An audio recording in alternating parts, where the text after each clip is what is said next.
നമ്മുടെ മലയാളത്തിലെ പ്രമുഖ താരങ്ങളെ തേടി ഹോളിവുഡിൽ നിന്നും വിളികൾ എത്തിയിട്ടുണ്ടോ എന്നൊരു ചിന്ത ഇന്ന് നമ്മുടെ മുന്നിലേക്ക് വരാൻ കാരണം ഫഹദ് ഫാസിൽ അങ്ങനെ ഒരു കാര്യം സൂചിപ്പിച്ചതുകൊണ്ടാണ്. അങ്ങനെ നമ്മൾ ഒന്ന് സെർച്ച് ചെയ്തപ്പോൾ നമ്മുടെ സൂപ്പർ താരങ്ങളെ തേടി ഹോളിവുഡിൽ നിന്നും പടങ്ങൾ വരെ എത്തിയിട്ടുണ്ട്. നിങ്ങൾക്കറിയാമോ? പ്രശസ്ത സംവിധായകനും ഓസ്കാർ അവാർഡ് ജേതാവുമായ അലഹാൻഡ്രോ ഇനാരിറ്റോവിന്റെ സിനിമയിൽ ലഭിച്ച അവസരത്തെക്കുറിച്ച് കഴിഞ്ഞ ദിവസം ഫഹദ് ഫാസിൽ പറഞ്ഞ കാര്യങ്ങൾ ശരിക്കും അതിശയിപ്പിക്കുന്നതായിരുന്നു.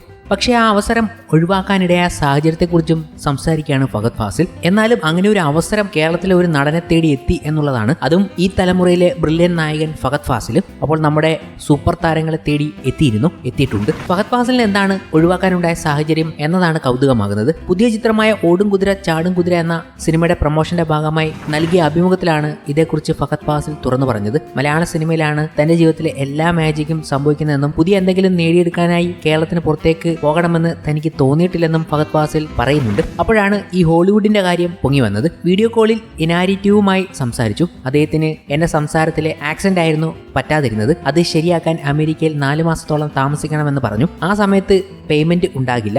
അതുകൊണ്ടാണ് ഞാൻ ആ അവസരം ഉപേക്ഷിച്ചത്. അല്ലെങ്കിൽ ഞാൻ ഓടിയേനെ. ആക്സന്റിന് വേണ്ടി മാത്രം അത്രയും പോയി മെനക്കെടാൻ മാത്രമുള്ള ഫയർ എനിക്ക് തോന്നിയില്ല. സിനിമകൾ മാറിയ സ്പീഡിൽ ഞാൻ മാറിയിട്ടുണ്ടോ എന്നറിയില്ല. എനിക്ക് പുതുമ തോന്നുന്ന സിനിമകൾ ചെയ്യുക എന്ന് മാത്രമേ ഞാൻ ആലോചിക്കുന്നുള്ളൂ. മുൻപ് കേൾക്കാത്ത കഥയാണല്ലോ എന്ന് മാത്രമേ എനിക്ക് ജഡ്ജ് ചെയ്യാൻ കഴിയാറുള്ളൂ. കഥയിൽ എനിക്ക് എന്തെങ്കിലും ചെയ്യാൻ കഴിയുമോ, ഈ കഥ സിനിമയായി വന്നാൽ വാലിഡ് ആയിരിക്കുമോ എന്നേ ആലോചിക്കാറുള്ളൂ. എന്റെ ലൈഫിൽ എല്ലാ മാജിക്കും ഉണ്ടായിരിക്കുന്നത് ഇവിടെയാണ്. ഇനി എന്റെ ജീവിതത്തിൽ എന്തെങ്കിലും മാറ്റം ഉണ്ടാവുകയാണെങ്കിൽ അതും ഇവിടെ വെച്ച് തന്നെ സംഭവിക്കണം എന്നാണ് എന്റെ ആഗ്രഹം. അല്ലാതെ ആ മാറ്റത്തിനോ മാജിക്കിനോ ആയി കേരളത്തിന് പുറത്തേക്ക് പോകണം എന്ന് എനിക്കില്ല. ഫഹദ് പറഞ്ഞ കാര്യങ്ങൾ ഇതായിരുന്നു. ഫഹദിന്റെ ഈ വാക്കുകൾ സോഷ്യൽ മീഡിയയിൽ വൈറലായി കഴിഞ്ഞു. ബേർഡ്മാൻ, ദ റവനന്റ് തുടങ്ങിയ ലോക പ്രശസ്ത സിനിമകളുടെ സംവിധായകനാണ് അലഹാൻഡ്രോ ഇനാരിറ്റോ. അതുകൊണ്ട് തന്നെ അദ്ദേഹത്തിന്റെ സിനിമയിലേക്ക് ലഭിച്ച അവസരം ഒഴിവാക്കേണ്ടതില്ലായിരുന്നു എന്നാണ് ചിലരുടെ അഭിപ്രായം. ലോകോത്തര സിനിമകൾ മലയാളത്തിലും സംഭവിക്കുന്നുണ്ടെന്നും താൻ ഏത് സിനിമയുടെ ഭാഗമാകണമെന്ന് തീരുമാനിക്കേണ്ടത് കലാകാരനാണ് എന്നുമാണ് മറ്റൊരു വിഭാഗം പറയുന്നത്. ഫഹദിന്റെ തീരുമാനത്തിനും കാഴ്ചപ്പാടുകൾക്കും കൈയടിക്കുന്നവരും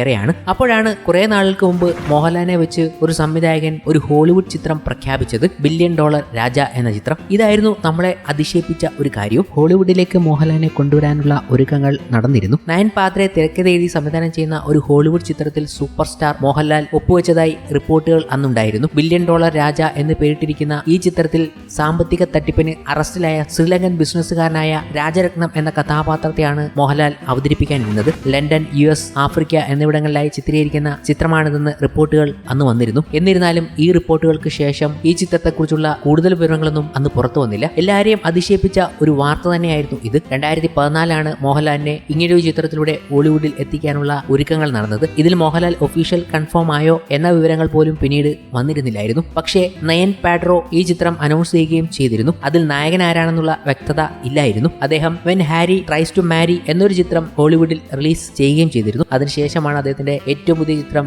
$1 ബില്യൺ രാജ പ്രഖ്യാപിച്ചത്. എന്നാൽ ഇതുവരെ അത് നടന്നിട്ടില്ല. അങ്ങനെ ഹോളിവുഡിൽ നിന്നും വിളികൾ വന്ന ഫഹദ് ഫാസിലിനെയും മോഹൻലാലിനെയും ഒക്കെ അതിശയത്തോടെ തന്നെയാണ് നമ്മൾ ഇപ്പോൾ കാണുന്നത്.